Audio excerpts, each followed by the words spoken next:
from silicon to chips. Turning silicon into a working chip takes hundreds of precise steps.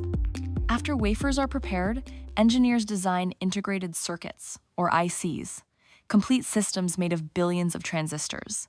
EDA tools are used at every stage to draw, test, simulate, and verify these designs. Once the design is finalized, advanced manufacturing begins. Tiny circuit patterns are etched, layered, and connected to form a finished chip smaller than your fingernail. That chip can then power a smartphone, an electric car, or an entire data center. Cadence supports this journey from start to finish.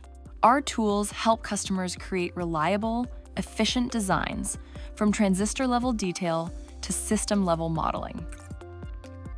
EDA turns human imagination into working technology. And at Cadence, we make that process possible.